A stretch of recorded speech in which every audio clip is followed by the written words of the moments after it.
목적의 확정성이 있고요. 그 다음에 목적의 가능성이 있고요. 그 다음에 목적의 적법성이 있고요. 그 다음에 사회적 타당성이 있어요. 지금까지는 여기서 가장 시험이 많이 나온 게 뭐냐면 타당성이에요. 이 타당성 안에 103조하고 104조가 들어있어요. 103조하고요. 104조 이렇게 들어있고요. 그럼 여기 중간에 뭐가 있냐? 이중매매라고 하는 것이 있어요. 이중매매. 이중매매는 그렇게 시험에 자주 나온 것은 아니고요. 그래서 아무래도 여기가요. 양이 워낙 많죠. 그 다음에요. 지금 104조가 시험에 자주 안 나와가지고 시험에 나올 때가 한 번 됐죠. 그 다음에 여기 적법성이 있고요. 가능성, 확정성인데요. 먼저 이제 우리가 확정성이라는 것은 언제까지 확정이 돼야 되냐? 그것은 계약 체결 당시냐? 계약 체결 당시에 확정돼야 되냐? 이행기까지 확정이 돼야 되냐? 이 말이죠. 그래서 계약 체결 당시는 아니고요. 이행기까지. 그런데 우리가 이제 법정으로 보면 이행기라고 하는 것을 뭐라고 표현하냐? 사후에라도 이렇게. 사후에라도 이렇게. 사후에라도 확정할 수 있는 방법과 기준이 정해져 있으면 된다. 이렇게요. 그럼 이 정도만 하면 되고요. 그 다음에 가능성이죠. 우리가 이제 가능성이라는 것은 뭐냐면 사회 통념이에요. 사회 통념에 따라서 어떻게 하냐? 여기서 가능과 불능으로 나누어져요. 그 다음에 이 불능이라고 하는 것은 성립 당시를 기준으로 해가지고 원시적 불능하고요. 원시적 불능, 그 다음에 여기 후발적 불능 이렇게 나누어지죠. 그래서 원시적 불능은 계약을 체결하기 전이죠. 계약을 체결하기 전에 이미 건물이 멸실이 된 것이고 후발적은요. 매매계약을 하고 난 다음에 체결하고 난 후에 알겠죠? 여기요. 이행기 전에 이렇게. 그럼 전이라는 말이 있다고 해서 무조건 원시적 그러면 큰일 나. 그럼 이행기라고 하는 말의 뜻이 뭐죠? 이행기란 말은 계약을 뭘 했다 일단 체결했으니까 이행기란 말이 나올 거 아니에요. 알겠죠? 그래서 이행기 전 이 말이요. 계약 체결 전 이 말이요. 계약 체결 후 이렇게. 그래서 전이란 말이 있다고 해서 원시적이다 그러면 큰일 난다. 이걸 먼저 얘기하고 이 후발적 불능이라는 것은 무슨 이익을 배상한다? 이익을 배상하죠. 이행이익이요.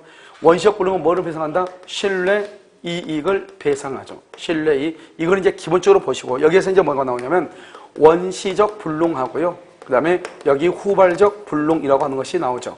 이 원시적 불능이고 객관적 불능이고요. 그 다음에 여기서 전부가 불능인 경우가 있고 일부가 불능인 경우가 있고 후발적 불능은요. 그래서 원칙적으로 후발적은 유효예요. 후발적 불능은 유효. 그런데 원시적 전부 불능은요. 원칙적으로 무효예요. 알겠죠? 무효. 그래서 여러분요. 시험에 나올 때 다음 중에서 무효인 것을 찾으시오. 무효인 것을 찾으시오. 그럼 뭐냐? 그것은 원시적 불능을 찾는 거죠. 그럼 원시적 불능의 특징이 뭐죠? 원시적 불능이라는 것은 이미 이 말이죠. 이미 항상 이미 어쩌고저쩌고 이걸 얘기하는 것이죠. 그래서 먼저 계약을 체결하기 전에 이미 뭐가 됐다? 이미 멸실되어 있다. 이미 그 다음에 이미 뭐가 되어 있다? 수용되어 있다. 수용. 이것을 원시적이라고 얘기하죠. 그래서 원시적, 객관적, 전부 불능이죠. 그럼 이것은 원칙적으로 무효이죠. 그런데 여기는요. 535조 계약 체결상에 무슨 책임이다? 과실 책임을 질 수가 있죠. 그래서 계약 체결상의 과실 책임이라는 말 앞에 무슨 말이 있죠? 과실이란 말이 있죠. 잘못이 있는 사람이 책임을 지는데 이때 책임은 원시적 불능하고 관계되기 때문에 신뢰 이익 배상을 하죠. 그래서 시험에 나올 때는 뭐냐? 셋 중에 하나죠. 항상 뭐냐면 다음 중에서 무효인 것을 찾으시오. 그러면 원시적 불능이죠. 다음 중에서 계약 체결상의 과실 책임을 찾으시오. 그러면 이미 멸실, 이미 수용이죠. 다음 중에서 원시적 불능인 것은 이미 멸실, 이미 수용이죠. 알겠죠? 이 세 가지가 이 말에 다 통하는 것이고 일부 불능일 때는요. 물론 이제 무상도 있지만 여기요. 매매계약이죠. 매매. 이것만 알면 되죠. 매매계약일 때는 뭐냐면 수량을 지정한 매매다 이런 말이 나오죠. 수량을 지정한 매매는 평당 100만 원 이 말이죠. 그런데 수량이 부족하다 이 말이죠. 그러면요 574조 수량 부족의 무슨 책임이다? 담보 책임으로 가는 거죠. 중요한 것은 이 수량 부족의 담보 책임은 원칙적으로 유효라는 거예요. 유효인데 여기서 뭐가 있다? 대금 감액 청구권, 계약 해제권, 그다음에 뭐가 있다? 손해배상 이것이 담보 책임이 있죠. 그러니까 원칙은 유효라는 거예요. 그래서 다른 국가고시 시험에 나올 때 뭐가 나오냐? 다음 중에서 무효인 것을 찾으시오. 그래가지고 문제가 이게 하나 났단 말이죠. 그래서 매매계약을 체결했는데 수량을 지정한 매매계약에서 매매 목적물의 일부가 부족한 경우 이게 시험에 났단 말이죠. 그것도 유효가 된다 이 말이죠. 중요한 것은 여기서 또 중요한 것은 이것은 담보 책임이지 계약 체결상의 과실 책임이 아니다. 이게 가장 시험에 많이 나와. 그러니까 이것은요. 어디에서 나오냐? 첫 번째 계약 체결상의 관리책임에서 나와. 두 번째 우리가요 민법 총칙에서 원시적 불능이냐 후발적 불능이냐 가능성이 시험에 나와. 세 번째요 어디서 나오냐? 위험 부담에서 또 시험에 나와. 알겠죠? 이 세 군데서 이 말이 나온단 말이죠. 그러니까 이것은 첫 번째 담보 책임이죠. 담보 책임이지 계약 체결상의 관리책임이 아니다. 정말 부당이다. 알겠죠? 시험에 자주 나온단 말이죠. 세 군데서 시험에 나온단 말이죠. 그 다음에 후발적은 일단은 유효이죠. 유효인데 채무자. 채무자가 누구냐? 매도인을 얘기해. 매도인, 채무자. 그 다음에 채권자. 채권자가 누구다? 이것을 매수인을 얘기해. 매도인, 매수인. 그 다음에 쌍방 이렇게요. 쌍방. 그래서 채무자의 잘못이 있다. 그 다음에 채권자의 뭐가 있다? 잘못이 있다. 쌍방이요. 쌍방의 잘못이 없다. 이런 말이죠. 쌍방의 잘못이 없다. 채무자가 잘못하죠. 채무자.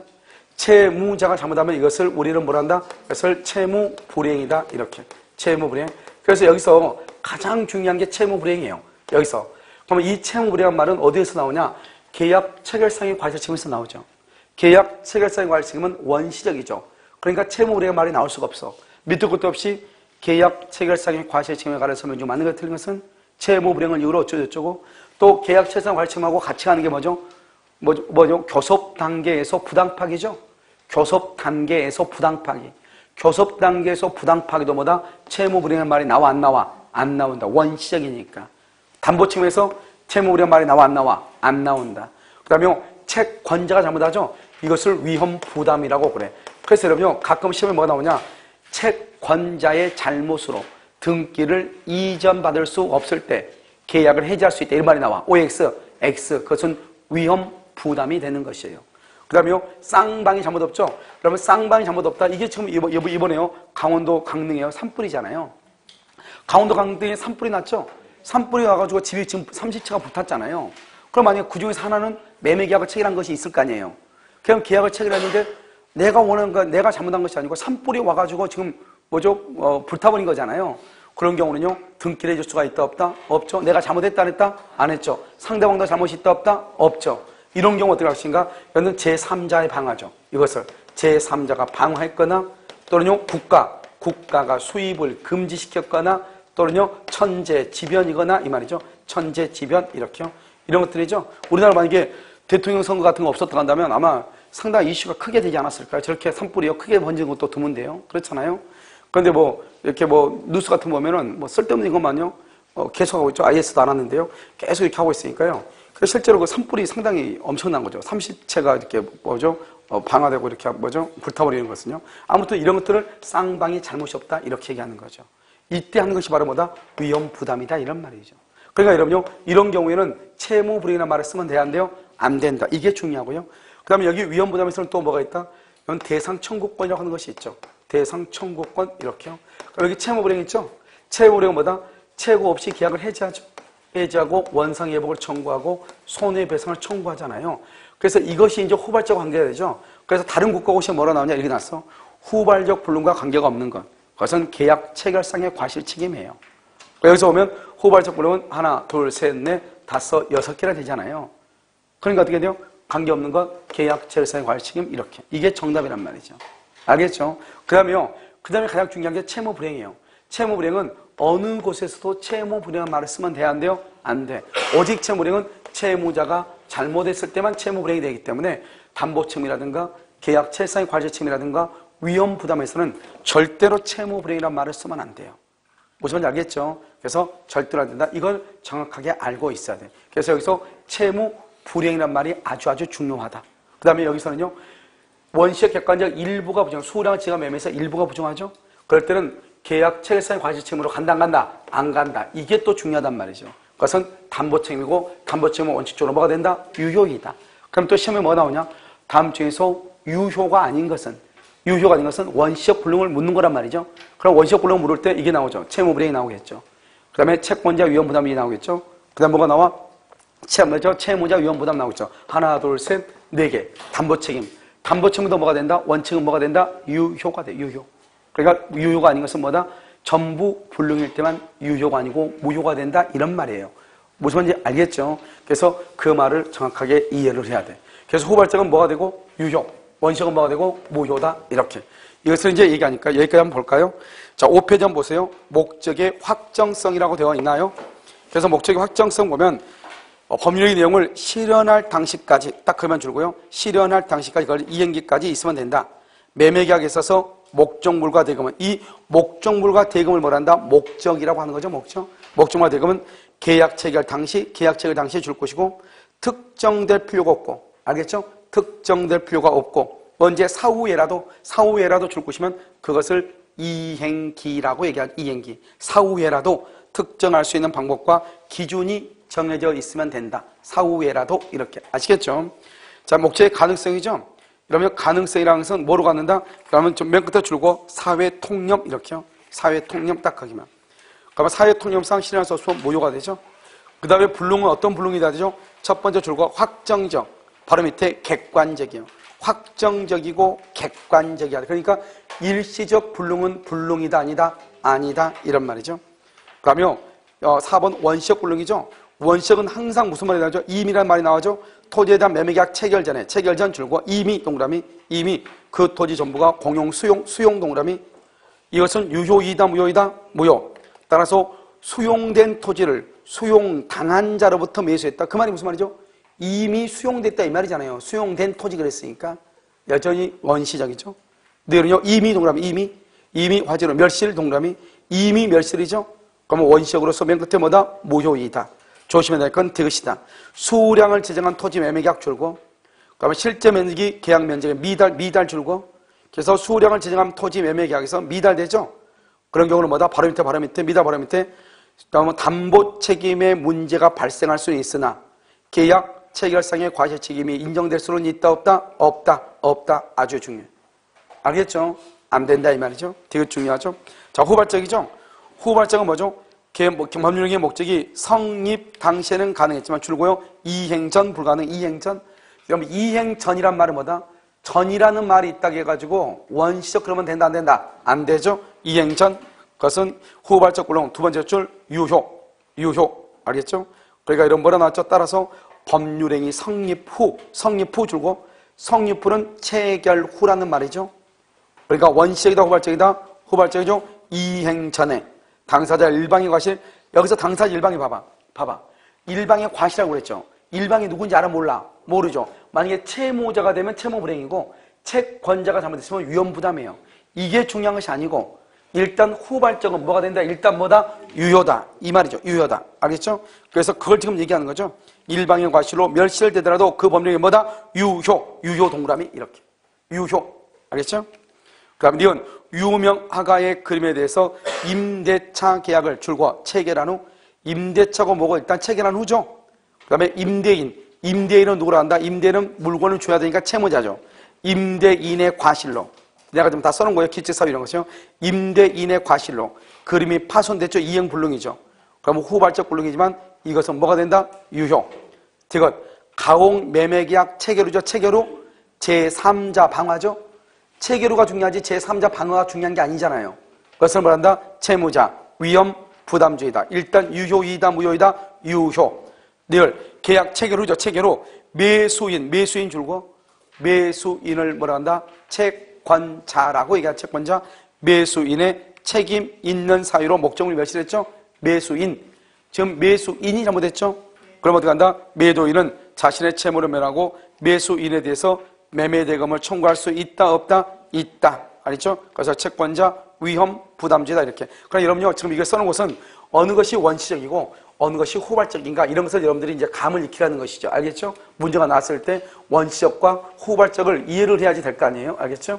그래서 그냥 그걸 보시고 그 다음에 이제 여러분요 어디를 보냐? 적법성이라는 것을 봐. 우리가 이제 적법성을 보면 이 적법성은 실질적으로는요 다른 국가고시는 어느 것이 강행 규정이냐 어느 것이 임의 규정이냐 이걸 우리가 주로 보거든요. 국가고시에서는요. 그런데 특이한 게 우리 시험에서는 아직까지 강행 규정과 임의 규정에 대해서 시험에 나온 적은 없어요. 알겠죠?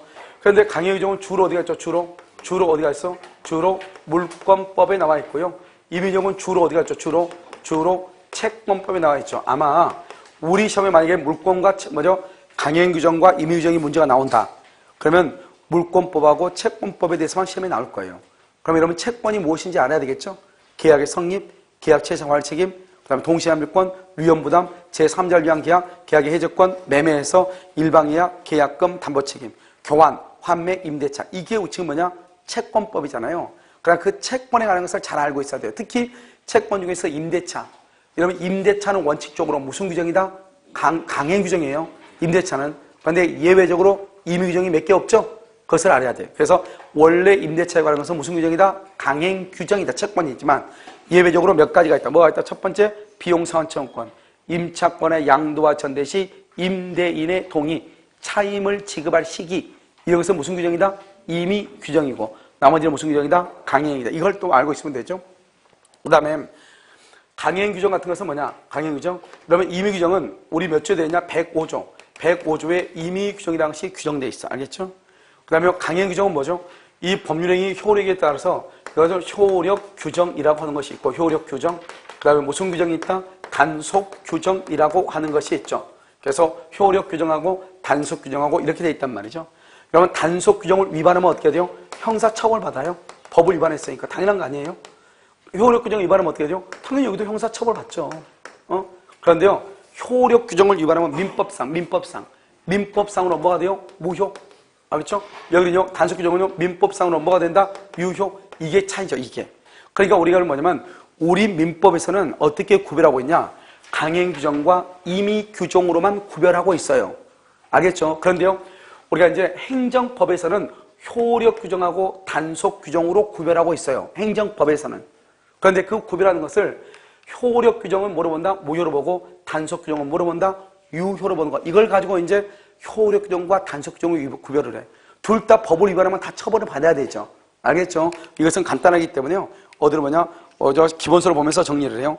어디로 보냐면 6페이지 맨 밑에를 보세요. 거기 보면 목적의 적법성 돼 있죠? 강행법규를 효력 규정과 단속 규정으로 구분하여 효력 규정을 위반하면 무효. 거기요. 단속 규정을 위반하면 맨 끝에 유효. 이렇게. 알겠죠? 자, 그 다음에 효력 규정의 예라고 나와 있나요? 나와 있어요? 자, 첫 번째요. 첫 번째. 중개 수수료 약정 중, 중개 수수료 약정 중 맨 끝에 한도액을 초과하는 부분. 그 다음에 두 번째요. 변호사 아닌 자가 딱 거기만 줄고 변호사 아닌 자가 이것을 뭐라 했냐? 바로 밑에 변호사법 위반 행위라고 그래. 알겠죠? 그럼 봐봐. 거기다가 변호사 아닌 자 그렇게 돼 있죠? 거기다가 이렇게 위로 줄을 거 그걸 가지고 뭐냐? 변호사가 성공보수금 약정, 성공보수금을 약정을 해. 약정하는데 민사소송에서 성공보수하고 형사소송에서 성공보수하고 그렇기 때문에 말이죠. 이것은 유효. 이것은 뭐다? 이것은 103조에 뭐가 될 수 있다? 위반이 될 염려가 있다. 그래서 103조 위반이다. 이게 아니고 나중에 좀 이따 나와. 판례가 뭐라고 얘기했냐면 여러분요. 어디를 보시냐면 거기요. 페이지 10페이지 한번 봐봐요. 페이지 10페이지 보면 뭐라고 했냐? 형사사건에서 성공보수약정은 선량한 풍속 기타 사회질서에 위반되는 것으로 말할 수 있다.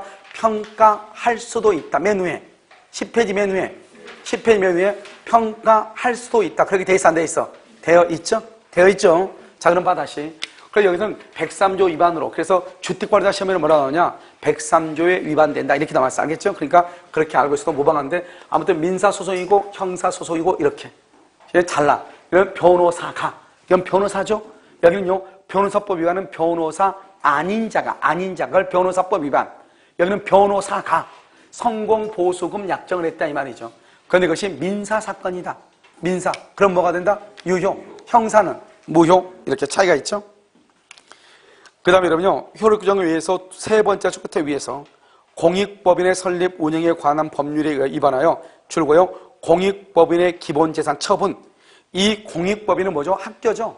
학교법인의 재산을 자기 멋대로 처분할 수 있어 없어? 없죠. 처분하려면 뭘 해야 돼? 주무관청의 허가를 받아. 이건 우리 시험에만 나왔어. 우리 시험에만.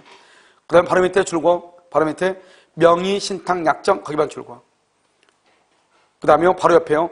국토의계획 및 이용이라는 법률인데 이게 바뀌었어. 국토의계획 및 이용이라는 법률이 뭐로 바뀌었냐면요.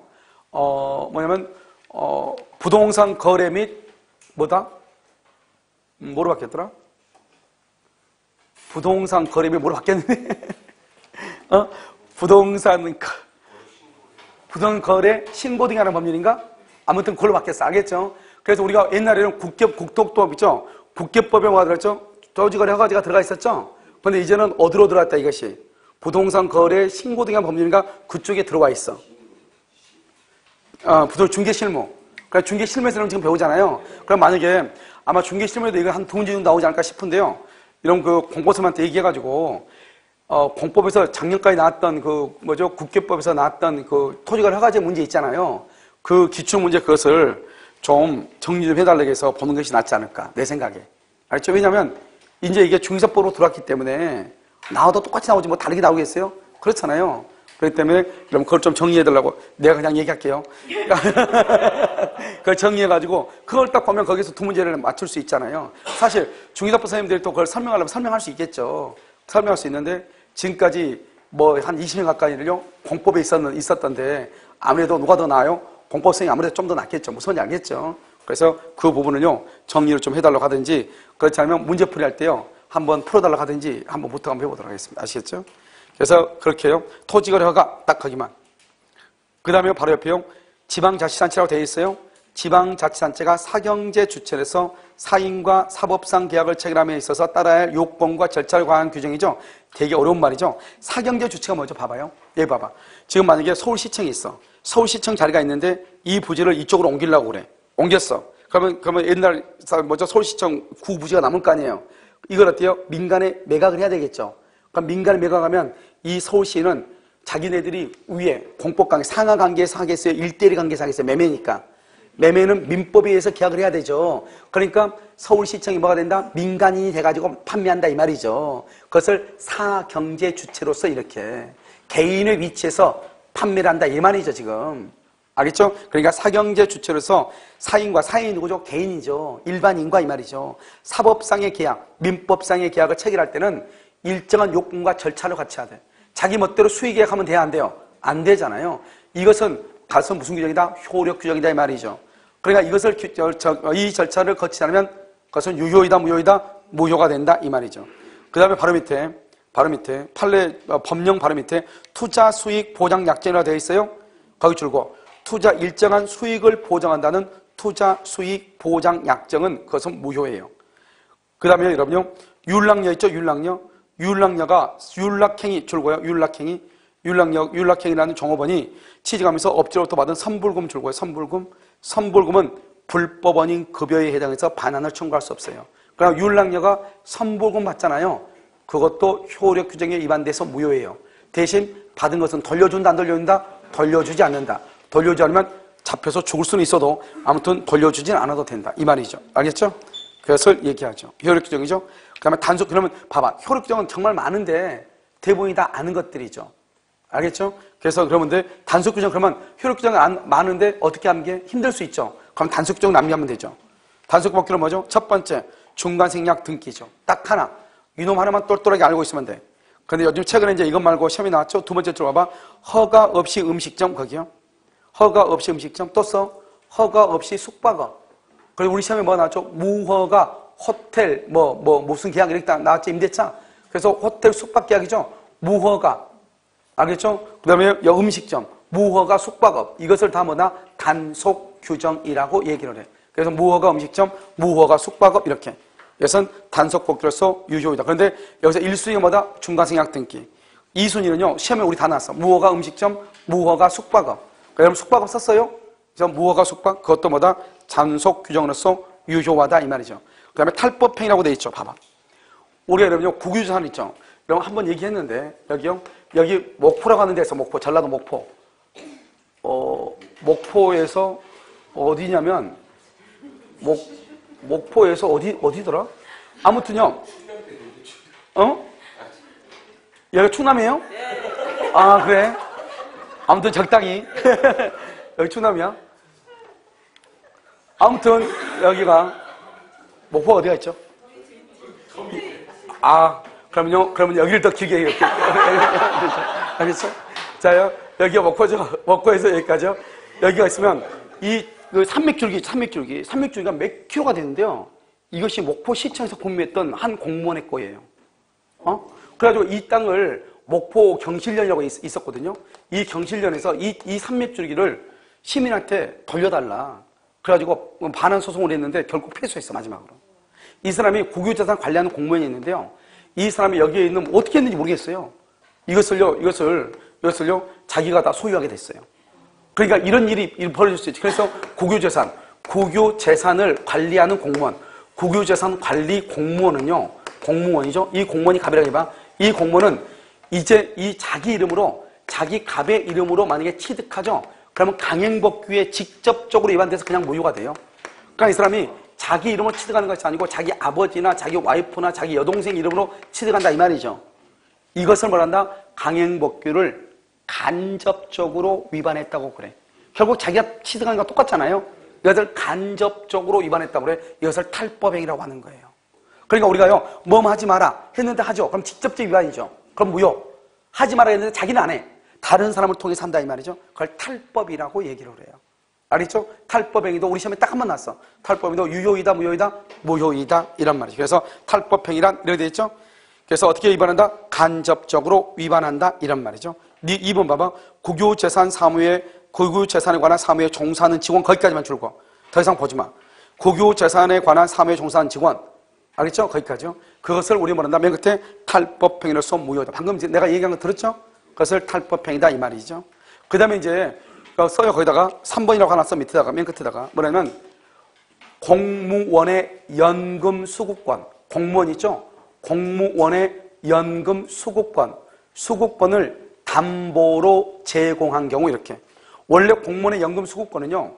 국가에서 지정하는 은행이에요. 은행 외에는 이렇게 다른 일반인한테 담보로 제공하고 돈을 빌릴 수 없도록 돼 있어요. 왜냐면 이런 공무원이라는 게 뭐예요? 공무원은 국가를 위해서 평생 봉사하는 사람이잖아요. 국가 국민을 위해서.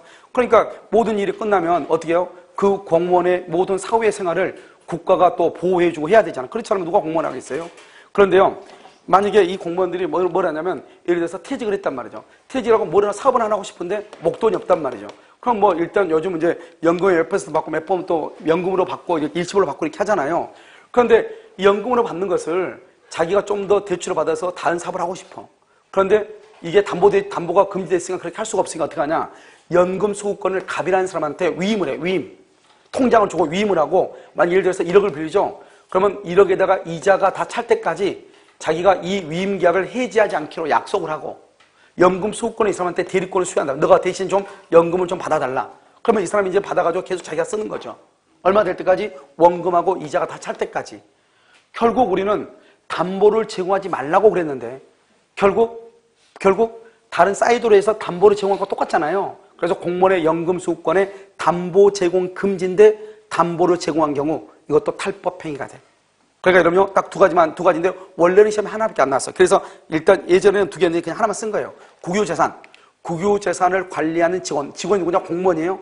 공무원이 자기 이름으로 국유재산을 취득하지 않고 다른 사람의 이름으로 국유재산을 취득한 경우 그것은 뭐가 된다? 그것은 탈법행위로서 뭐가 된다? 무효이다. 그 정도만. 알겠죠? 자, 강행규정 위반의 효과를 보시면 강행규정을 위반하죠. 그럼 가운데 봐봐. 첫 번째 가운데 절대적 무효예요. 절대적 무효. 이 절대적 무효는 세 가지가 있어. 봐봐. 절대적 무효는 첫 번째가 있어. 봐. 절대적 무효는 첫 번째 무효행위 추인이 안 돼. 추인 안 돼. 두 번째는요. 선의의 제3자. 선의의 제3자. 제3자는 보호된다 안 된다? 보호돼 안 돼? 안 돼. 우리는 뭐죠? 우리는 상대적 무효란 말 들어봤죠? 107조하고 108조. 비진입 표시는 상대적 무효죠. 선의의 제3자에게 뭐하지 못한다? 대항하지 못하죠.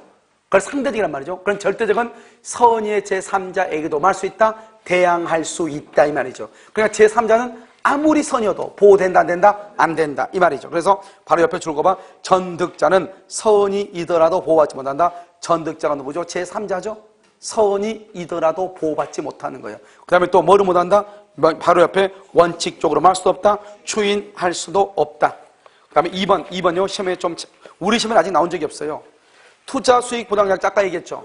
투자수익보장약정은 효력 규정에 위반돼서 뭐가 된다? 무효이죠. 무효인데요. 무효니까 표현대리 법리가 준용될 여지가 있다 없다? 없다. 이런 봐봐. 이 말은 우리가 고민해야 되는 말이 아니고 이것은 여러분요. 효력 규정을 지금 얘기하고 있는 효력 규정. 효력 규정 봐봐. 여기서 효력 규정이 있죠. 효력 규정 보면 일반적 효력 규정하고 특별 효력 규정이 있죠. 이 모든 요건을 다 갖추면 뭐가 된다? 유효. 이 중에서 하나라도 아웃이다 그러면 무효 아니면 취소예요. 그런데 여러분요. 이 취소라고 하는 것은 140조에 딱 규정돼 있어요. 규정. 그래서 취소는 제한능력자, 차고, 사기, 강박이에요. 제한능력자, 차고, 사기, 강박. 이건 딱 취소고 그 외에는 전부가 다 무효예요. 그 외에는 전부가 다 무효. 에어컨 다 틀면 안 돼요. 여기서 여기요. 여러분 특별한 요건이죠. 특별한 요건은 대리권이 있어야 되죠. 대리권, 토지거래 허가가 있어야 되죠. 조건이 있어야 되죠. 기한이 이렇게 있죠. 이렇게요. 그 다음에 여기는요. 뭐가 있죠? 먼저 당사자는 권리력, 의사능력, 행위능력이 있을 것. 목적은요. 목적은 뭐가 된다? 확정되고 가능하고 적법하고 사회적 타당성이 있을 것. 여기 의사표시는요. 의사표시는 107조 비진이, 108조 허위표시, 109조 차고, 110조 사기강박이죠. 그럼 봐봐. 이 모든 것을 다 갖추었을 때 유효고 하나라도 없으면 무조건 무효예요. 봐. 사회적 타당성이 없다. 그럼 무효죠. 무효니까요. 사회적 타당성이 없으면 조건이 사회적 타당성이 없다? 그러면 조건이 무효가 되는 것이 아니고 법률행위 전체가 뭐가 돼? 무효가 돼. 그래서 항상 이렇게 있는 거예요. 그래서 여러분 우리 보면 조건이 선량한 풍속 기타 사회 질서에 위반되면 조건만 무효가 되는 것이 아니고 법률행위 전부가 무효다. 이런 말 하죠? 그러니까 여기는 법률행위의 효력 전부가 무효가 돼요. 알겠죠? 그 다음 봐. 우리가 또 보면 여기 108조 통정허위표시죠? 통정허위표시는 유효이다, 무효이다? 무효이죠. 봐. 토지거래 허가구역 내 토지에 대해서 통정허위표시를 했다.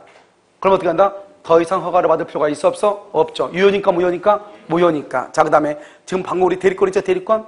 여기 보면 목적의 적법성. 적법성의 투자수익 보장약정이죠? 투자수익 보장약정은 유효이다, 무효이다? 무효죠?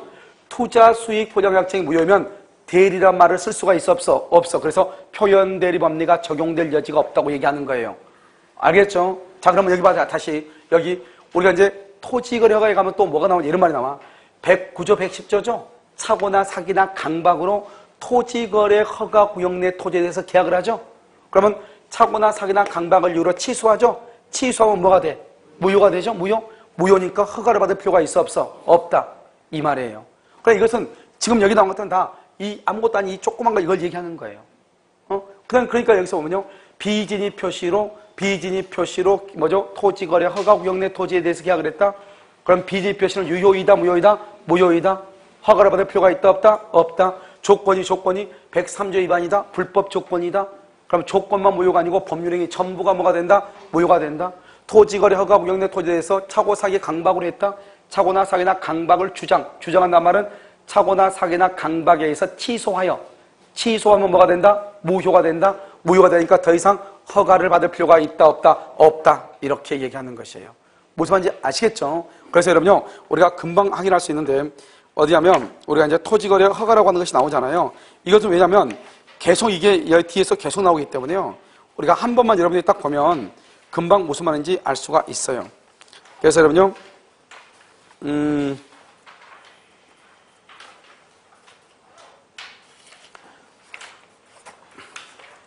여러분 페이지요. 48페이지. 48페이지 뭐죠? 협력 의무의 5번 봐봐. 48페이지 협력 의무의 5번. 한번 봤어요? 협력 의무의 5번을 보면 뭐라 나왔죠? 토지거래가 계약 당사자의 의사표시의 불일치 나왔죠? 또는 하자 있는 의사표시에 의해서 이루어졌다. 거래허가를 신청하기 전 단계에서 이러한 사유를 주장 줄고 이러한 사유를 주장 그것을 뭐냐? 취소하여 계약을 확정적으로 무효화시키고 그 다음에 거래 허가 절차와 절차 줄고 협력 의무를 면하고 바로 옆에 계약금 등의 반환을 할 수 있다. 구할 수가 있다. 무슨 말인지 알겠죠? 그래서 토지거래 허가가 무효이죠. 우리가 토지거래 허가가 무효면 허가를 받을 필요가 없는 거잖아요. 그런데 토지거래 허가는 멀쩡하더라도, 그러니까 토지거래 허가 구역 내 토지에 대한 계약은 멀쩡하더라도 그 계약이 차고나 사기나 강박으로 이루어졌다 이 말이죠. 그러면 이런 사유로 뭘 해서 취소해. 그럼 무효가 돼. 허가 받을 필요가 있다 없다? 없다. 이것이 한 세트 아시겠죠? 그렇게 보시면 된다 이런 말이죠. 자, 그 다음에 다시요. 8페이지요. 목적의 사회적 타당성이 되어 있죠. 거기 여러분요 기출문제 한번 봐봐. 기출문제 보면 27회, 26회, 25회, 24회, 22회 지금 목적의 사회적 타당성 매년 시험에 나왔다. 이걸 알 수가 있죠. 그럼 그렇게 지금 표시가 되어 있나요? 알죠? 그래서 매년 시험에 나왔기 때문에요. 이 목적의 사회적 타당성이라는 것은 우리가 이제 보면 어떻게 되냐면 첫 번째요. 첫 번째 우리가 첩계약이라고 하는 것이 있죠. 첩계약. 그러면 첩계약은 어떻게 하냐? 첩계약이라고 해서 원칙적으로 유효요, 무효요? 무효이죠. 103조 위반이죠. 103조 위반이다. 그 다음에 우리가 첩계약을 하죠. 여기서 부수적 약정을 하죠. 부수적 약정은 뭐죠? 본처가 사망하면 호적에 입적시켜줄게. 이것도 유효이다, 무효이다? 무효이죠. 여기서 본처의 사전 승인이죠. 본처가 사전 승인을 했다. 사전 승인, 이것도 뭐가 된다? 불법 행위가 되죠. 불법이 된다.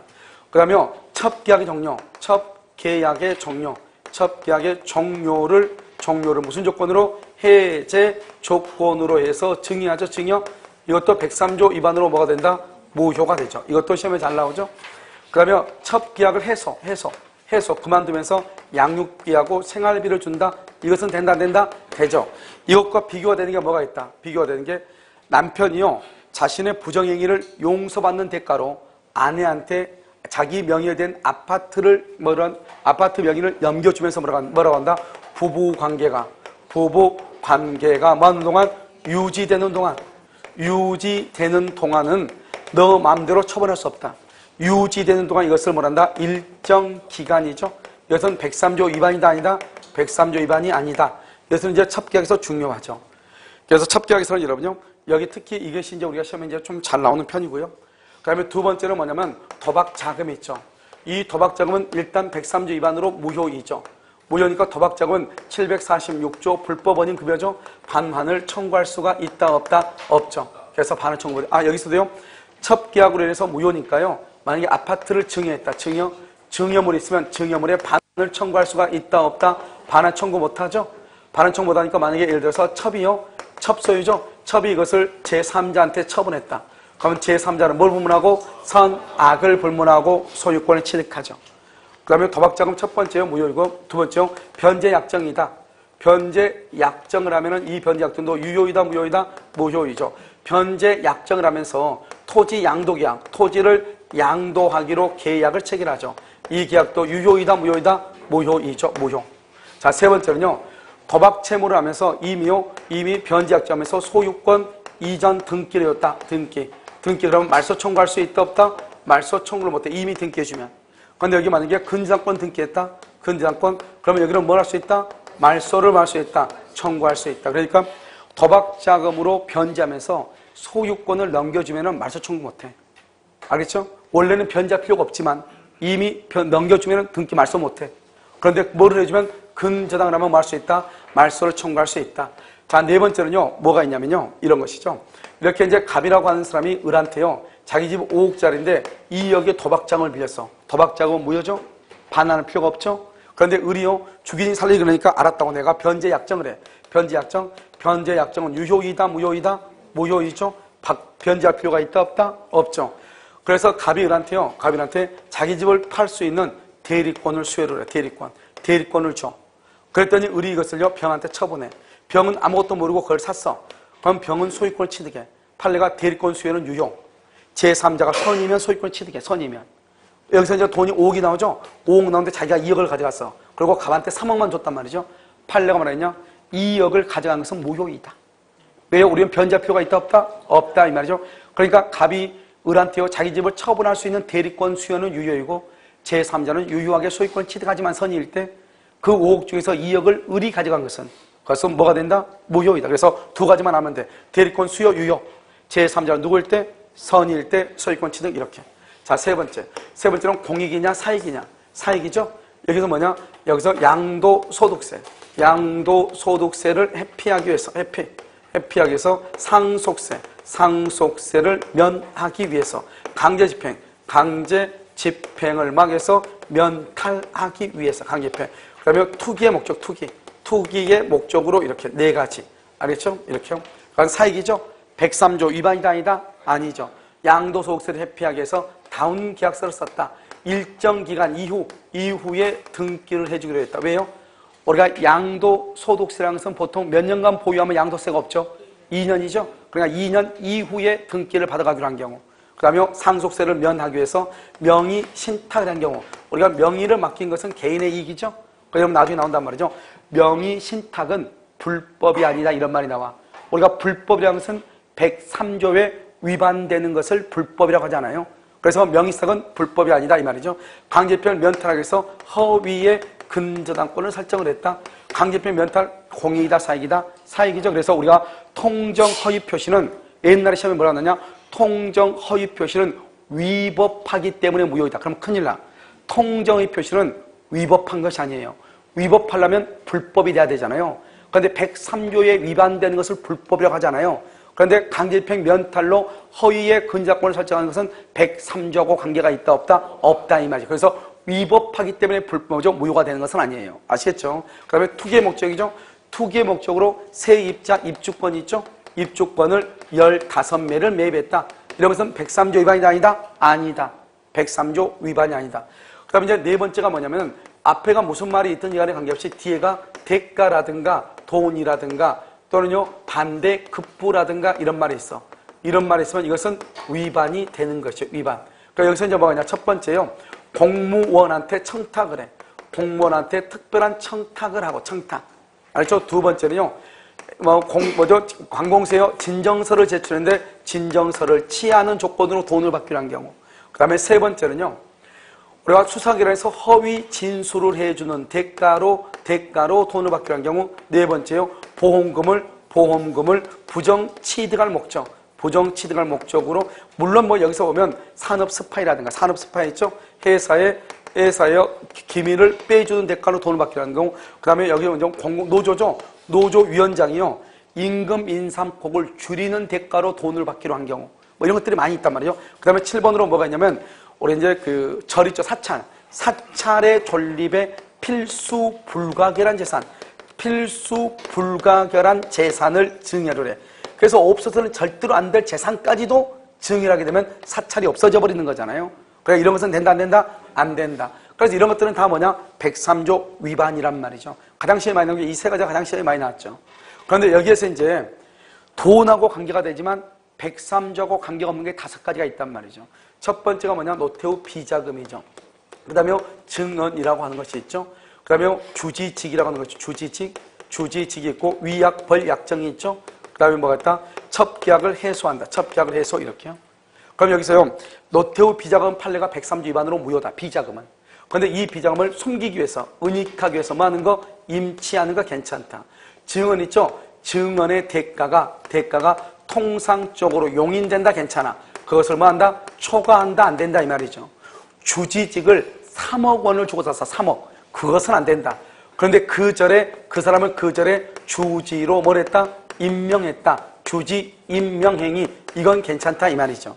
위약벌 약정은 괜찮죠. 이러면 위약벌 약정 다 있죠. 그런데 현, 저, 희, 뭐한 경우? 과도한 경우 그게 안 된다 이 말이죠. 그 다음에 첩계약을 해소하면서 뭐를 준다? 양육비하고 뭐를 준다? 생활비를 준다? 돈 주는 거 괜찮다 이 말이죠. 이 5가지가 괜찮은 것이에요. 알겠죠? 그래서 시험은 여기서 주로 좀 잘 나올 수 있겠죠? 특히 여기서 중요한 것은 증언의 대가다. 알겠죠?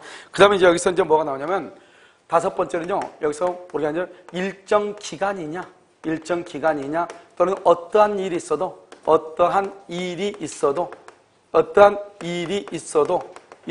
그 다음에 또 여기서 뭐냐 평생 동안 또는 뭐가 있다 일생 동안 이런 말이죠. 평생 동안 일생 동안 이렇게 어떤 일이 있어도 일정 기간이죠. 이것은 괜찮아. 103조 위반이 아니에요. 그런데 어떤 일이 있어도 이혼하지 않겠다. 그건 103조 위반이다. 평생 동안 개업하지 않겠다. 103조 위반이다 이 말이죠. 그 다음에 6번째는요. 강박이라고 하는 것이 있죠. 강박은 3가지다. 취소하고 무효하고 뭐가 있다? 지인이 있는 의사표시 이렇게. 지인이 있는 의사표시. 강박은 딱 3가지 우리 민법에 있어. 여기서 취소는 뭐냐? 의사결정의 자유. 의사결정의 자유가 뭐가 됐다? 제한됐다. 제한. 의사결정의 자유가 뭐가 됐다? 박탈이 됐다. 다른 말로 뭐한다? 극심하다. 그러면 이 말이 있을 때만 반드시 뭐가 된다? 무효. 그 다음에 지인이 있는이죠. 강박에 의하여서나마 증여하기로 하고 증여의 의사를 표시했다. 강박에 의하여서나마 증여하기로 하고 알겠죠? 그것을 말한다. 지인이 있는 의사표시다. 이렇게. 여기까지가 이제 우리가 뭐냐면 여기서 103조에 관한 전체의 것이죠. 알겠죠? 물론 이거 말고도 나올 수가 있죠. 나올 수가 있는데요. 그런 것들은 크게 뭐 중요한 것들 아니까 일단 큰 큰 틀을 가지고 보는 것이죠. 알겠죠? 첩계약이 있고, 그 다음에 도박장을 보고, 공이냐, 사기냐, 그 다음에 4번, 여기 이제 공무원하고 돈에 가는 것이죠. 그 다음에 이거. 알겠죠? 남은 것들은 이제 우리가 보면서 정리하면 되니까요. 자, 그럼요, 법조문 봐봐요. 법조문 103조라고 나와 있죠? 103조 법조문 나와 있죠? 선량한 풍속 기타 사회 질서에 위반한 사항을 내용이라는 법령에는 무효죠?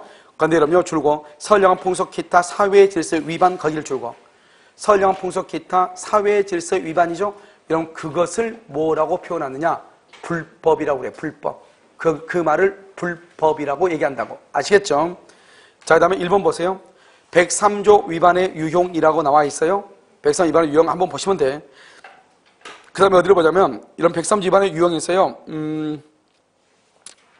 어디를 잠깐 하나 보자면요. 그냥 그 정도만 보면 되겠다. 그 다음에 그냥, 놔두고요. 첩계약 봐봐, 첩계약. 첩계약은요, 본처의 사전승인 딱 하기만. 본처의 사전승인 더 이상 줄고면 안 돼. 알겠죠? 그 다음에 맨 끝에 불법행위 성립. 그 다음에 처가 사망하거나 처가 이혼하게 될 경우 첩가 혼인신고를 하여 입적시켜주라는 그 다음에 줄고 부수정, 약정, 맨 끝에 위반 딱 하기만. 그 다음에 부부 생활의 종료를 해제 조건하는 증여 딱 거기까지만. 그것은요, 바로 옆에 줄고 조건만이 무효인 것이 아니라 맨 끝에 증여 계약 자체가 무효. 그런데 증여 계약에서 계약을 다른 말로 뭐라고 한다? 법률 행위라고 하죠. 법률행위 자체가 무효 이 말이죠. 법률행위 자체가 무효 이 말이죠. 알겠죠?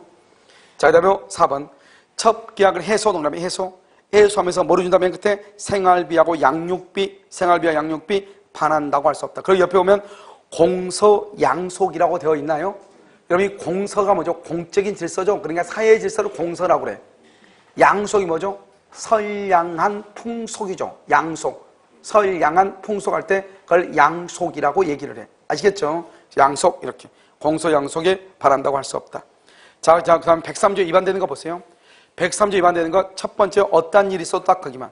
어떠한 일이 있어도 이혼하지 않겠다. 맨 끝에 무효. 이거 시험에 도 나왔어. 비결은요, 해외 파견 근로자가 기근으로부터 줄고 일정 기간 소속회사에 근무해야 한다. 일정 기간. 또 한 가지 두 번째는요, 부정행위를 용서하는 대가로 처에게 부동산을 영다하되 줄고요, 부부관계가 유지되는 동안 처가 임의로 처분할 수 없다. 여기서 맨 끝에 사회 질서에 위반되는 것이라고 볼 수 있다, 없다? 없다. 그 다음에 3번은요, 수사기관에서 줄고 허위 진술 줄 것이고, 그 다음에 각서에 기한 급부적 급부 허위 진술 딱 거기만. 4번은요, 보험계약자가 다수의 보험계약을 통하여 줄고 보험금을 부정 취득할 목적 딱 거기만. 그 다음에 5번은요, 소송사건에서 증인으로 출석할 증언 동그라미 증언을 조건으로 어떤 대가를 받을 것을 약정한 경우 그 대가의 내용이 줄고 통상적으로 용인 딱 거기까지만. 통상적으로 용인, 그것은 유효. 그런데 수준을 초과, 그 다음에 그것은 그것은 무효. 초과가 무효. 그 다음에 6번은요, 정무원의 직무에 대해서 특별한 청탁, 저는 공무원 줄 것이고, 가운데 특별한 청탁, 딱 거기만요. 맨 끝에 보수라고 되어 있죠. 보수로 돈, 그것을 뇌물이라고 하죠. 그것은 103조 위반이죠. 그 다음에 7번은요, 진정서 제출하고 나서 맨 끝에 궁지에 빠뜨린 다음에 이를 취하하는 조건, 진정서를 제출하고 취하하는 조건으로 돈을 받게 하는 경우 많이 볼 필요 없죠. 103조 위반. 그 다음에 8번인데요. 이러면 지방자치단체가 뭘 했냐면 골프장 영업 허가를 내주면서 기부금을 받았단 말이죠. 여러분, 지방자치단체가 돈 받으면 돼, 안 돼? 허가를 조건으로. 그건 안 된단 말이죠. 알겠죠? 그래서 기부금을 받을 수 없는 줄고 지방자치단체가 그 다음에 골프장 사업계획을 승인, 그 다음에 두 번째 줄 기부금을 받았다 이 말이죠. 이러면서 된다, 안 된다? 안 돼. 아직 우리 시험은 안 나왔어. 다른 시험에 나왔는데. 9번은요, 사찰의 존립에 필수 불가결한 재산인 임야를 증여하는 거. 된다, 안 된다? 필수 불가결한 재산을 증여. 돼, 안 돼? 안 돼. 자, 그 다음에 10번. 위약벌 약정이죠? 근데 이 위약벌 약정이 맨 끝에 과도하게 무거울 때, 딱 거기만. 과도하게 무거울 때. 거기만. 알겠죠? 유효이다, 무효이다? 무효. 11번. 노름빚을 변제하기로 한 약정한 계약 딱 거기만. 노름빚을 변제하기로 한 약정. 그래서 바로 밑에 뭐다? 무효이다. 무효이다. 알겠죠? 자, 그 다음에 세 번째 쪽 보면 노름빛 변제의 목적으로 토지를 양도하는 계약을 체결. 토지를 양도하기로 계약을 체결했죠? 그것도 유효이다, 무효이다? 무효. 딱 여기. 그 다음에 12번은요, 이중매매죠? 이중매매 배명의 적극 가담 거기. 적극 가담. 유효이다, 무효이다? 무효, 무효. 이렇게. 자, 그럼 13번은요, 형사사건 줄 것이고, 성공보수약정 줄 것이고. 알죠? 그 다음 맨 끝에 사회질서 위배 딱 거기만. 사회질서 위배된 걸 평가할 수 있다. 자, 4번은요, 103조에 위반되지 않는 경우 이렇게 돼 있어요. 자, 103조 위반되지 않는 경우는 1번 반사회적 행위에 의해서 조성된 재산이 이른바 비자금 줄고, 그러니까 비자금은 반사회적 행위에 의해서 조성됐다고 돼 있죠. 그러니까 비자금은 103조 위반이다 이 말이죠. 그런데 그 비자금을 소극적으로 은닉동이라고, 은닉은 숨긴다 이 말이죠. 그래서 은닉하기, 임치는 뭐죠? 맡긴다 이 말이죠. 은닉하기 위해서 맡겼다. 103조 위반이다 아니다? 아니다. 그 다음에 전통사찰의 주지직을 3억을 주고 양수하기로 하는 약정은 무효예요. 주지직 3억 주고 사고 팔고 하는 거 103조 위반으로 무효죠. 그런데 중요한 것은 뭐예요? 이를 알고 더한 종교배반에 줄고 주지임명행위 자체. 그러니까 이러면요, 비자금은 두 개죠. 비자금은 무효, 은닉하게 해서 임치하는 건 유효. 그 다음에 주지직 3억 주고 사는 건 무효, 임명하는 건 유효. 알겠죠? 강제집행을 면한 목적 딱 줄고, 4번 양도소득세를 회피 줄고, 5번 상속세를 면탈, 가운데 상속세를 면탈 줄고. 알겠죠? 그 다음에 6번 봐봐. 6번 원래 이러면요, 양도소득세는 누가 내야 되죠? 매도인이 내야 되죠. 그런데요, 매도인에게 부과될 공과금을 매수인이 책임진다. 그럼 공과금이 뭐죠? 양도소득세죠. 양도소득세를 매수인이 책임을 진다. 공익이다, 사익이다? 사익이죠. 그렇게 하더라도 나는 그 집을 사고 싶다 이 말이죠. 투기의 목적 줄 것이고, 투기의 목적으로 세입자 입주권을 15개나 매입했죠. 그러면 여기요, 3번부터 7번까지를 묶고 3번부터 7번까지마다 사익이다 이 말이죠. 알겠죠? 그냥 더 이상 뭐 필요 없죠. 그래서 3번에요, 강제집행을 면한 목적으로 허위의 근저당권, 양도소득세를 회피할 목적으로 낮은 금액으로 했다. 그 다음에 상속세를 면탈할 목적으로 명의신탁을 했다. 공과금을 매수인이 책임진다고 했다. 투기의 목적이다, 사익이다 이 말이죠. 그 다음에 여러분요, 거기 보면 4번에다가 양도소득세를 회피하기 위해서 옆줄 긋고 또 놨어. 뭐라 쓰냐? 일정 기간 이후 등기하기로 한 경우 그렇게만. 일정 기간 이후 등기하기로 한 경우 이렇게. 그 말은 무슨 말이죠? 일정 기간 이후 등기를 한다고 하는 것은 양도세가 2년이니까요. 2년이 지난 후에 이 말이잖아요. 알겠죠? 그 다음에 4번에 8번은 말 8번. 법령이 성립 과정에서 강박, 동그라미 강박이라는 불법적 방법이 사용된 데 불과한 때는 그 의사표시 하자, 즉 강박을 이유로 효력을 논의한다, 취소할 수 있을지언정 반사회적 법률에서 뭐라고 할 수 없다? 무효라고 할 수는 없다. 무효라고 할 수 없다는 것은 강박은 일단 뭐가 된다? 취소다 이 말이죠. 그러나 강박 행위가 극심 동그라미, 의사 결정에 의해 박탈 동그라미, 그러면 뭐가 된다? 무효. 그런데요, 강박이 언제나 반사회적 성질을 띄어서 무효가 된다고 할 수 있다, 없다, 이렇게 없다. 그 다음 위반행위 효과죠.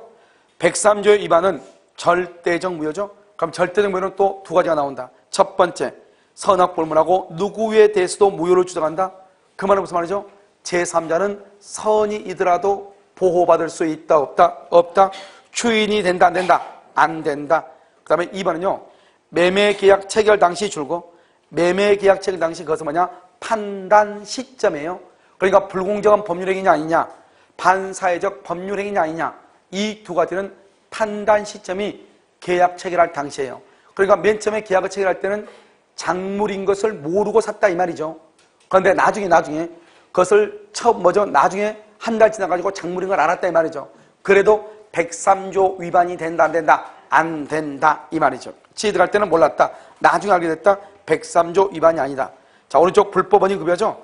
우리가 여러분요, 똑같은 무효라고 할지라도 103조하고 관계가 있냐 없냐에 따라서 달라진다. 똑같은 무효라고 할지 한번 볼까요? 여러분요, 무효는 무효인데 두 가지 무효가 있을 수가 있죠. 첫 번째는 어떤 무효가 있냐? 첫 번째는요, 이런 무효가 있죠?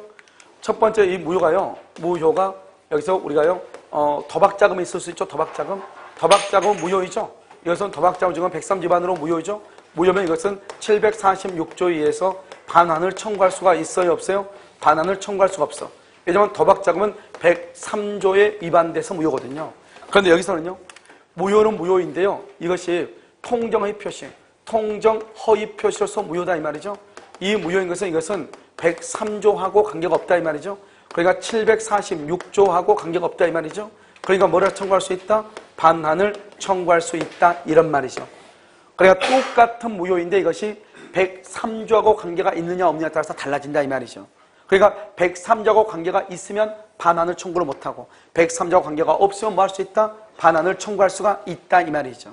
이게 중요하단 말이죠. 그러니까 여기서 우리가 보면 불법 원인 급여를 보면 103조에 위반되어 이행된 급부는 746조 불법 원인 급여에 해당하므로 그것에 반환을 청구할 수 없고 소유권에 의해서도 반환을 청구할 수 없다. 따라서 첩 관계를 맺은 대가로 부동산을 증여받은 첩한테는 반환 청구가 된다 안 된다? 안 된다.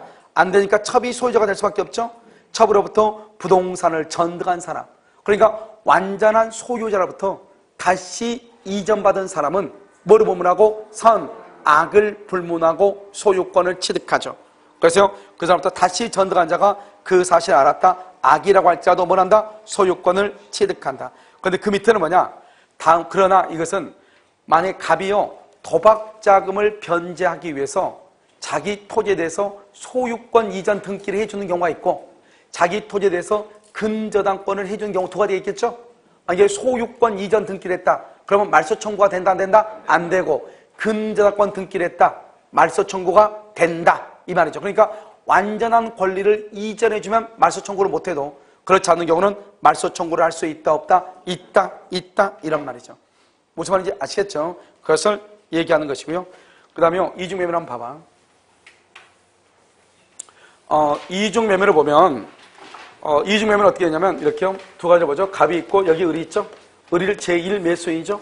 제1매수인데 반드시 뭐를 줘야 돼요? 중도금 이상을 줘야죠. 왜냐하면 계약금만 주면은 이중매매가 안 돼. 왜요? 계약금의 2배를 주고 계약을 포기하면 되니까. 알겠죠? 그 다음에 병이 있죠. 병이 제2매수인이죠. 제2매수인, 제1매수인이요. 그런데요, 이 제2매수인이 3월 1일 날 제2매수인이 등기를 가져왔어. 그런데 뭐하고요? 갑하고 을하고 매매계약이 있다고 하는 것을 알면서 악이죠? 악이여도 등기를 가져오면 무조건 소유자가 돼. 그래서 제2매수인은요, 악이여도 소유자가 돼. 이 말이 중요해. 알겠죠? 그럼 어떻게 돼요? 갑은 을한테 등기할 수가 있어 없어? 등기를 못하죠. 등기를 못하는 것을 뭐라 한다? 이행불능이죠. 이행불능은 다른 말로 뭐라 한다? 채무불행이죠. 채무불행은 어떻게 한다? 뭐 한다? 채고한다 안 한다? 채고 없이 계약을 해지하죠. 이행불능이니까. 그 다음에 원상회복을 청구하죠. 그 다음에 손해배상을 청구하죠. 중요한 것은 손해배상은 얼마를 청구하는가, 이게 중요하죠. 이때 손해배상은요, 언제냐면 이행불능 당시 시가를 기준으로 판단을 해. 이행불능 당시 시가. 언제죠? 3월 1일 이 말이죠. 이게 여러분요, 사법심에서는 날짜까지 이렇게 해가지고 나온 적이 있어. 알겠죠? 날짜. 그래서 언제 기냐냐? 이 건물의 시가가 얼마인지 모르죠? 그럼 언제냐?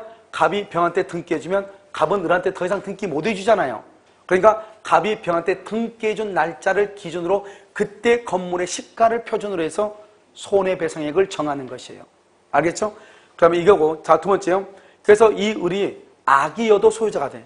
그런데 반드시 무효가 되려면 반드시 무슨 말이 있어야 돼? 적극 가담이란 말이 있어야 되죠.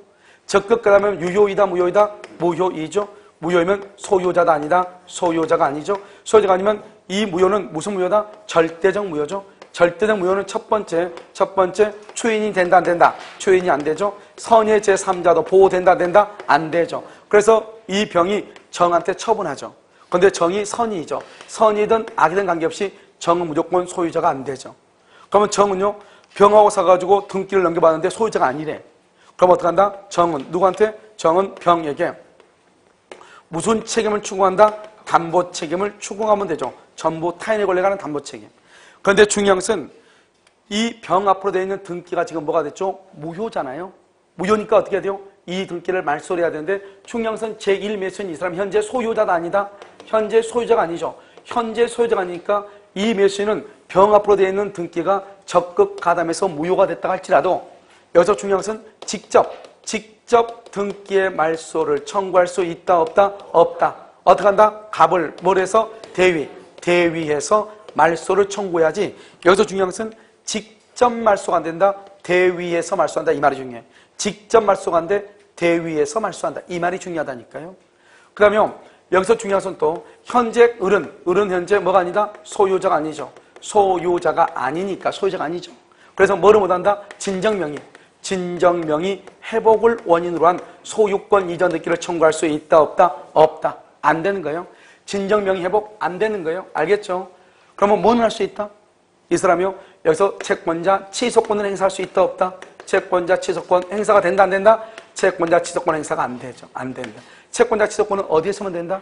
통정 허위 표시만 되고. 그런데 지금 여기 적극 가담했다. 적극 가담했다는 것은 병은 을에게 무슨 책임을 지는다? 불법행위 책임을 지죠. 불법행위 책임을 지니까 이 을은 병한테 직접 뭐는 청구할 수 있다? 손해배상은 뭐 할 수 있다? 청구할 수가 있는 것이에요. 이것을 우리는 뭐란다?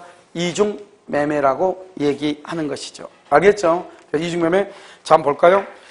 자, 이중매매는요, 의를 보면 이렇게 해가지고 이렇게 한다. 이렇게 돼 있죠? 그래서 이중매매는요, 네 번째 맨 끝에요. 중도금을 지급한 시점 이후 딱 거기만. 이중매매는 중도금을 지급한 시점 이후에만 문제가 된다. 왜요? 중도금을 지급하기 전에는 계약금을 준 사람은 포기하고 받은 사람은 2배를 주고 계약을 뭐 할 수 있다? 해지할 수 있기 때문에 중도금 이후에만 문제가 된다. 자, 원칙적으로 뭐다? 유효이다. 유효. 그래서 우리나라는 형식주의죠. 먼저 등기를 경료받은 사람이 소유자일 수밖에 없죠. 그래서 첫 번째 끝을 보면 우리 민법하에서 매도인이 이중매매를 하여 제2매수인에게 등기인도 줄거봐. 제2매수인에게 등기인도 맨 끝에 원칙적으로 뭐다? 유효. 근데 중요한 것은 매도인이 목적 부동산을 이미 제3자가 누구? 제1매수인이죠. 제1매수인에게 매각한 사실을 알면서 매수했다. 알면서 매수. 그렇다고 하더라도 맨 끝에 반사회적 법률행위라고 단정할 수 없다 이 말이죠. 악이라고 할지라도 유효이다 무효이다?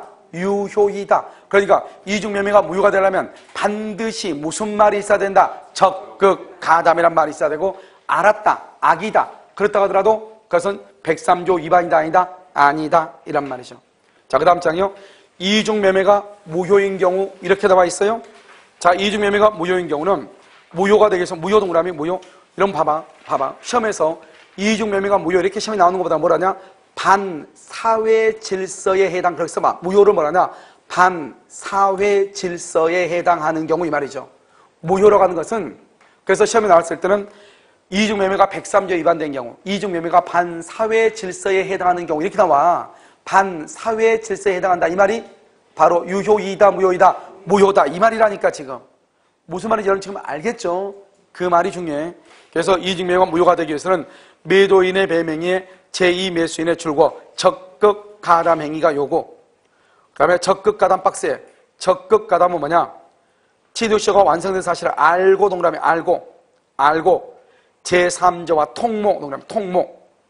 통모 또는요 갑이 피상속인의 부동산 매도 사실을 모르는 상속인의 기망 동그라미 기망하여 이중으로 양도. 알죠? 이런 경우. 그러니까 통모라든가 기망이란 말도 뭐에 해당한다? 적극 가담에 해당한다 이 말이죠. 그럼 맨 끝에서 두 번째 줄 보면 적어도 매도 사실을 알고 동그라미 알고 악이. 그 다음에 요청 동그라미 유도 동그라미 계약 동그라미. 그래서 매도 사실을 알고 요청하거나 요청이나 유도를 뭐죠? 속였다 이 말이죠. 그래가지고 계약 체결에 이르는 것, 이것을 적극 가담이라고 그래. 그러니까 적극 가담은 알고만 있으면 적극 가담이다 아니다? 아니다. 자, 그 다음에 제1매수인의 법적 지위죠. 제1매수인요 1번 기억. 매도인은 제1매수인에 대해서 무슨 책임을 진다? 불법행위 책임.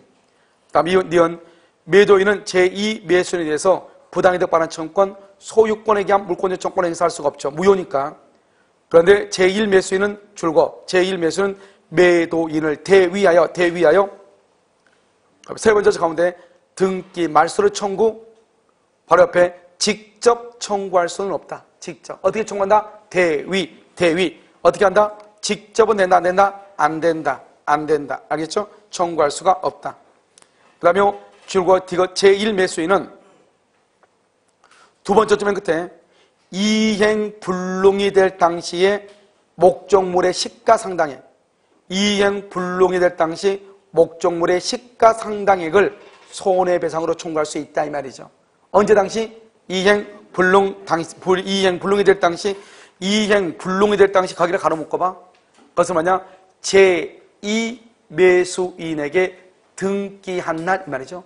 제2매수인에게 등기한 날, 그날을 기준으로 시가상당액이다 이렇게. 그 다음에 니을은요, 맨 끝에 채권자 취소권을 행사할 수 없다, 딱 거기. 채권자 취소권을 행사할 수 없다. 미음은요, 첫 번째 맨 끝에 진정 명의 회복을 원인으로 맨 끝에 등기를 청구할 수 없다, 이렇게.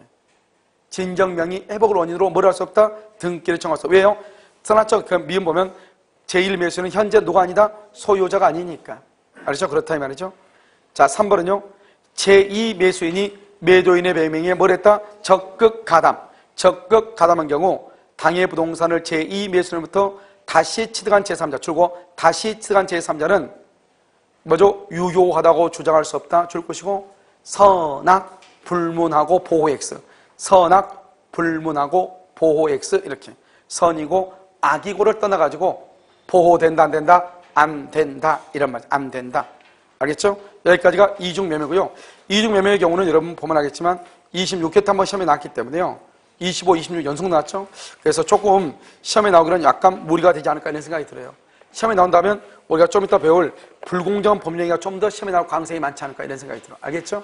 그래서 우리가 103조는 24, 25, 26, 27 계속 나왔거든요. 그런데 지금 불공정한 법령이가 지금 25회 때 나오고 26, 27 안 나왔죠? 그러니까 올해가 28이잖아요. 그러니까 올해 시험에 나올 가능성은 좀 더 불공정한 법령이 좀 더 가까워요. 이중매매보다. 알겠죠? 잠깐 쉬도록 그렇게 하겠습니다.